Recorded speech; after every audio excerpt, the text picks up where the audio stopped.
Vamos con Molinos Agro, que su gestión de sustentabilidad implica identificar, analizar y trabajar sobre los impactos económicos, sociales y ambientales de las sociedades. Los cuatro pilares engloban los temas principales de los compromisos, como sustentabilidad, abastecimiento, personas, comunidad y cuidado ambiental. Vemos cómo está compuesta la sociedad en sí, que lo tenemos en la síntesis. En realidad, Santa Margarita, es una sociedad iniciada y compuesta por los miembros de la familia Pérez Compán en casi su totalidad, tiene el 56,5% del paquete accionario, después le siguen los miembros en particular de los Pérez Compán con 18,65% del paquete accionario. Esto forma alrededor del 75% entre los accionistas de Pérez Compán. La ANSES tiene un 10% y lo demás flota en bolsa. Cotiza nada más que en el mercado de Buenos Aires, ¿no? Y una cosa más, respecto a algunos cuadros en Excel que me bajé. Bueno, esto tiene que ver con el 2024, Molinos Agro, en cuanto a lo que es aceites y subproductos, forma el cuarto lugar, detrás de Vitarra, Aceitera General Dehesa y Cargill, donde exportan los pellets de soja, aceite de girasol, aceite de soja y pellets de girasol. Después también está en el lugar 9 en lo que es el maíz, lo, lo que exporta en cereales. Tiene algo de trigo, pero muy cada tanto. Ahora sí vamos a los números que me decepcionaron un poco, pero tienen que ver con el dólar barato. Cierra el ejercicio 2024-2025, el número 10, con un saldo positivo de 51.201 millones o 42,8 millones de dólares, un 39,3% en pesos, menor que el cierre del año pasado, que fue alrededor de 68,6 millones de dólares, principalmente por mayor brecha negativa en diferencia de cambio en instrumentos financieros. Y brecha negativa en diferencia de cambio en instrumentos financieros. La moneda funcional es el dólar, el tipo de cambio es 1074, pero acá sí se aplica el NIC 29, lo cual los cálculos y las comparaciones se hacen por ajuste por inflación y por pesos. Bien, vamos con el cuadro de resultados, que lo tengo por ahí, no me dejo pasar.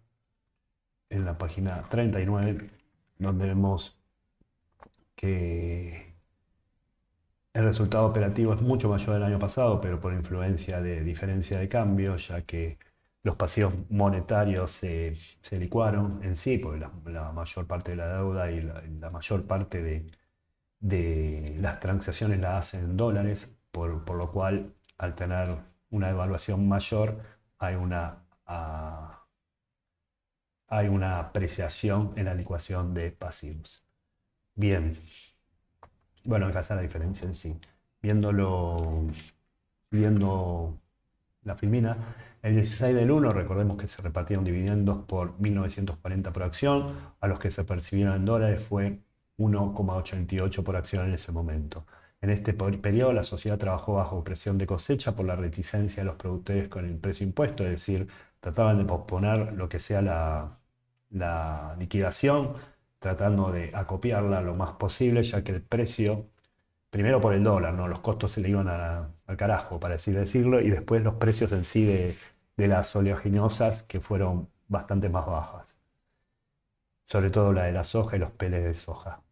Bueno, para ello la compañía se basó en tres premisas: destino, cliente y tipo de mercado, para hacer un poco de discernimiento o elección óptima para poder vender. Se despachó hacia 29 países de harina de soja, donde abarca el 14% del total de la Argentina. Vamos un poco a ordenar todo esto que escribí, o esto poco que escribí, mejor dicho.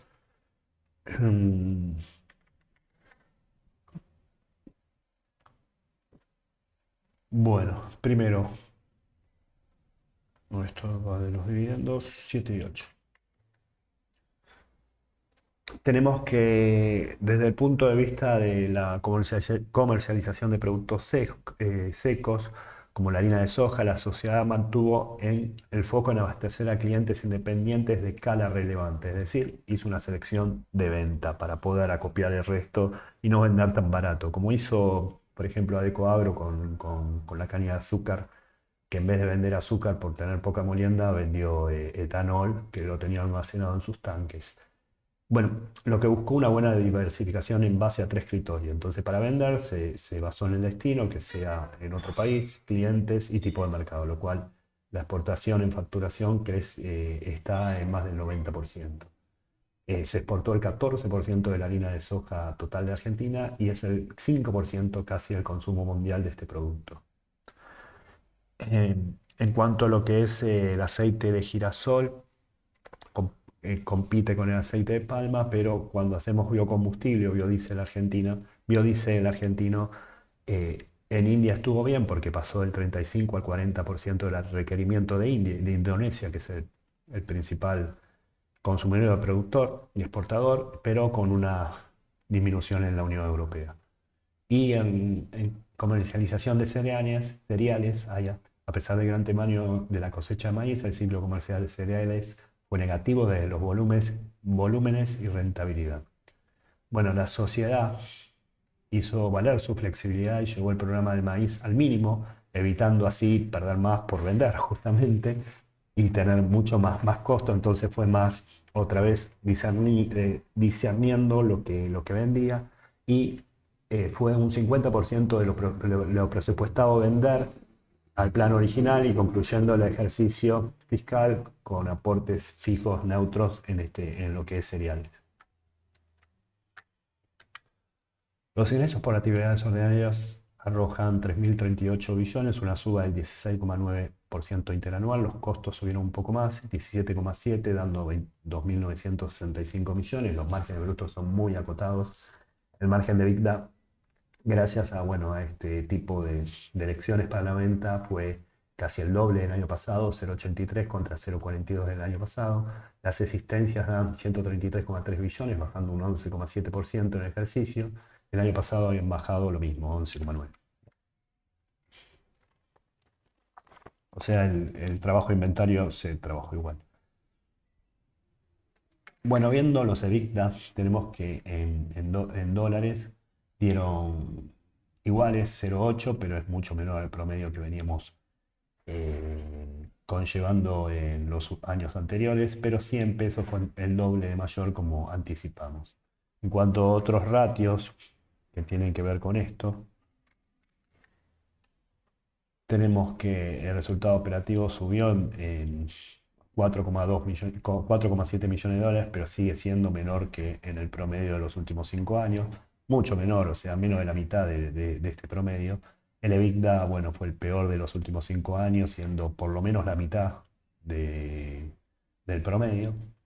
Y evaluación de resultado neto también, o sea, menor que 2022-2023, que fue 57 millones de dólares, donde este año dio 42,8 millones de dólares con un dólar bastante barato respecto a ese año que, bueno, que también si se toma el dólar oficial, bueno, fue parecido.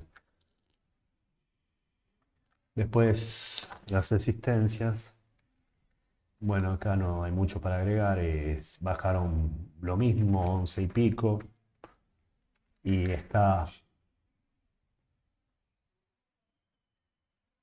como se dice, liderada por los commodities, no por la baja de commodities.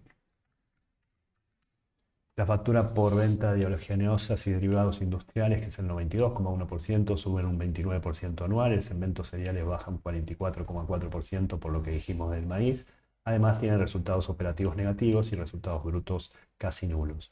Se factura el exterior el 90,3% del total y sube un 24,6%. La facturación local baja un 26%. Esto denota lo que hablamos al principio de cómo hizo el proceso de selección para vender Molinos Agro.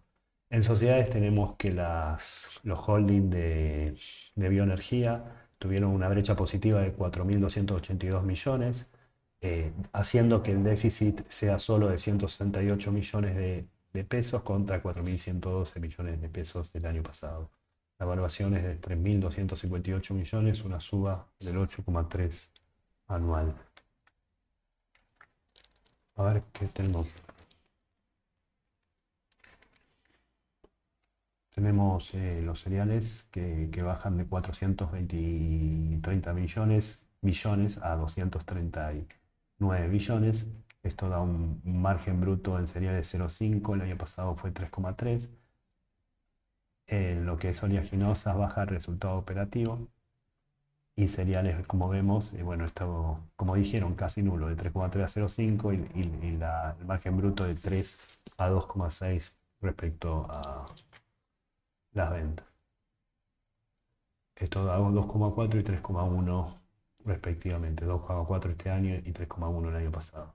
Sube lo que es la venta hacia el exterior, sobre todo de oleaginosas, y en el mercado local sube cereales y baja oleaginosas. En cuanto a la participación de empresas, lo que es biocombustible, anduvo bien la Patagonia Bioenergy, 140 y 32 millones positivos contra 3.076 y 1.034 millones negativos del año pasado. Renova, por su parte, dio 340 millones negativos contra 2 millones negativos. Hay una evaluación de alrededor de 49 millones de pesos del valor patrimonial de la participación por sociedad. El volumen de molienda de oleaginosas y recepción de cereales es un 49,6% más alto al año pasado, por la sequía del año pasado justamente, y 12% mayor que el periodo anterior al año pasado. El despacho es de 6,47 millones de toneladas, una suba del 40,8%. El despacho al exterior es casi el 89%, un 45,1% mayor al 2023-2024. El despacho local sube un 13,9%. Los peles de harina y soja se venden a un precio promedio de 362,8 dólares la tonelada, un 22,9% menor al promedio del año pasado. Y el aceite de girasol, el cambio sí sube un 15,5, a pesar que el volumen medido en facturación es muy poco, ¿no? Comparado con lo que tiene que ver con los pellets y harina de soja. Bueno, viendo la reseña y el Excel que calculé con todo esto, tenemos que el volumen de ventas es el mayor de los tres, así como el volumen de producción o molienda de oleaginosas y recepción de cereales también es el mayor de los últimos 3 años. En cuanto a lo que calculé de la Secretaría de Agricultura, Ganadería y Pesca, tenemos que el año pasado o el periodo pasado valía 470,8 la tonelada de soja. A ver qué más acá. Y este año terminó con 362,8. Más de 100 dólares de bajón respecto al periodo anterior. Y aceite de girasol dio 1.013,60. En este caso fue superior a 877,42 del 2023-2024. Los gastos de naturaleza dan 214,3 billones, una suba del 2% anual, donde sueldos y jornales, que forman parte del 26,6% de estos gastos, suben un 1,7%. Combustibles, energía eléctrica y otros materiales, que forman parte del 22,5%, suben un 17,6%. Y servicios prestados por terceros, que forman parte del 13,8% del total de los gastos, suben un 12,1%.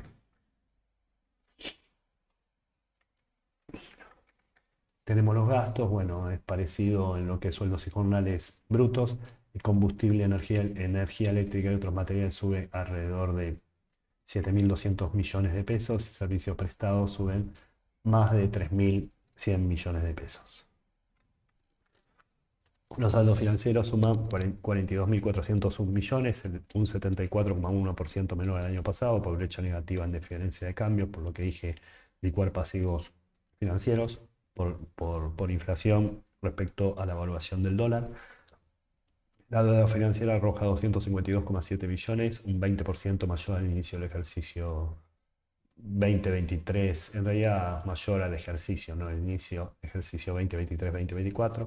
La prefinanciación de exportaciones tuvo una tasa de 6,64, Al inicio del periodo fue un 8,01, la posición en moneda extranjera es un negativo de 238 millones de dólares, aumentando el déficit en 192% más de lo que fue el año pasado, esto es por menores colocaciones a corto plazo. El flujo de fondo en efectivo es 1.864 millones, esto es porque se tuvo mayor tasa lo de la colocación a corto plazo el año pasado en el efecto Crowling Peck inflación con respecto a este año. Ahora, el flujo de fondo en efectivo es 1.864 millones, un 86,2% menor. Esto se debe a actividades superlativas y al aumento de deudores comerciales. Al tener más deudores comerciales se tiene menos flujo de caja. Si se tiene más deuda, se tiene más flujo de caja porque estamos perdiendo activos y eso hace que sumemos flujo al deber. Es la contraria. Me expliqué para el orto, creo, pero bueno, como voy rápido. Bien, vamos con las cosas del flujo. Del flujo de lo financiero. Bueno, acá como vemos, en diferencia de cambio, una diferencia de alrededor de 146 millones de pesos. En los costos, bueno, no llega a compensar la merma en ingresos. En cuanto a deudas financieras, esto es préstamos en pesos, que no es nada, 33,75 y casi todo está en prefinanciación de exportaciones porque exporta casi todo y nos da 6,64. En este periodo no hay obligaciones negociables.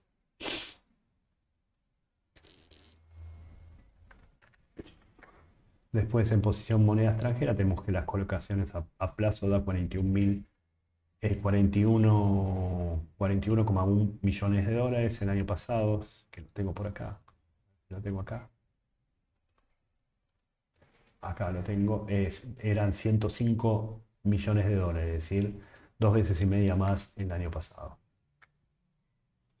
Y terminamos con el flujo, que como dije anteriormente, el aumento en cuentas por cobrar comisiones, por cobrar comerciales, es una guita que nos deben, que todavía no tenemos, por eso eh, descienden en el flujo de efectivo.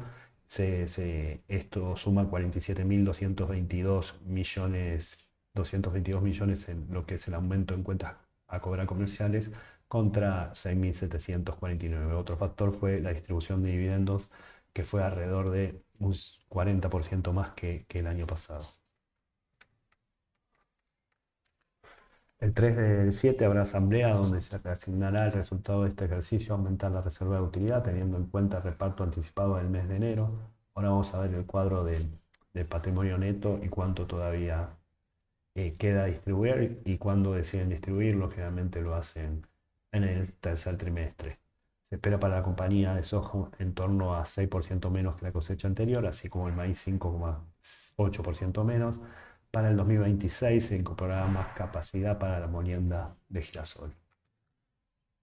Bueno, viendo un poco las perspectivas y terminando con el flujo en efectivo, tenemos este dividendo que se ha pagado el 16 y se otorga los 51.201 millones de este año a aumentar lo que es reserva para futura distribución de utilidades. Por otro lado, tenemos lo que se espera de las oleaginosas, 46 millones de toneladas de soja, 3 millones menos que el año pasado, así como el maíz, se esperan 52 millones de toneladas de maíz, también 3 millones menos que la campaña 2023-2024. Por otro lado, también hay un aumento de capacidad de almacenamiento de aceite vía un tanque multipropósito de 2.500 toneladas con sistema de inertizado de nitrógeno y cargadero independiente, esto ni idea.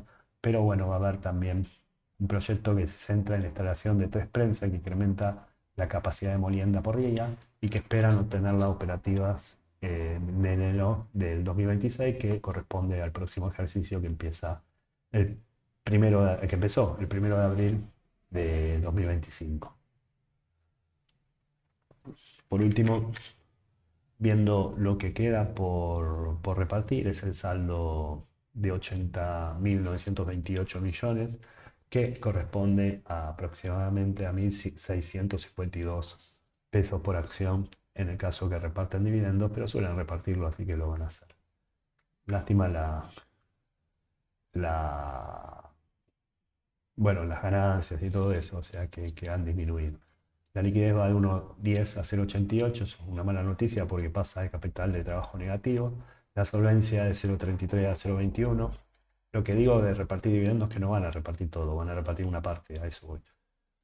El valor del libro es 1982, la cotización 21.400, la capitalización es 1.065 billones, la ganancia por acción 1.043,17 y el PER promedio es alto con respecto al promedio, 20,5 años.